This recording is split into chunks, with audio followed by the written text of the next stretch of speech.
ထိုင်းမှာနေထိုင်တဲ့တာမန်အေရှင်မတယောက်ရဲ့တနင်္ဂနွေနေ့တရက်ပေါ့တနင်္ဂနွေနေ့ဆိုတော့ကလေးတွေကမြန်မာစာတင်မယ်မြန်မာစာကို online ကနေတင်တာလည်းမစိုးတော်တော်လေးတက်တယ်ပြောရမှာပေါ့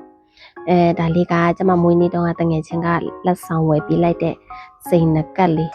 ဖွင့်လိုက်တော့ထဲမှာစိန်နကတ်မပါလာတော့ရုတ်တရက်လန့်သွားတာပဲမဟုတ်ဘူးသူကလေအိတ်လေးနဲ့တက်နကတ်လေးကိုထည့်လာပေးရပါတော့ပြီးတော့မှအဲ့လိုပါလားပေါ့ဘလို့စိန်နကတ်မဝယ်ဘူးတော့လေနော်ပြီးတော့တနင်္ဂနွေနေ့ဆိုတော့ကျမတို့လမ်းထိပ်မှာမြန်မာစည်းလေးရှိရဲ့မြန်မာစည်းလေးတွားဖြစ်တယ်ပေါ့အစည်းကဟိုဖက်လမ်းတစ်ချမ်းမှာဒါတွေအဲ့စည်းလာလို့ရှိရင်တော့မြန်မာတွေပဲပြီးတော့အစားအသောက်တွေဆိုလဲမြန်မာအစားအသောက်တွေပဲရောင်းတာများတယ်အတီးရွက်တွေဆိုလဲချင်မောင်ရွက်တို့ဘာလို့အစုံရတယ်ပြီးငချောက်တွေ coffee mix တွေtea mix တွေအဲ့လိုမြန်မာပြည်ကလာတဲ့မုံတွေပေါ့နော်အဲ့လိုကွန်းရတို့ကွန်းတီးတို့တောင်ရှိတယ်အဲ့စည်းမှာလေတော်တော်များများမြန်မာအစားအသောက်တွေပဲပေါ့ပဲပြုတ်တော့အကျော်ဆုံးတို့မုံဟင်းခါအတုံးဆုံးအကုန်ရှိရဲ့ကျမတို့လမ်းထက်ရဈေးရလေ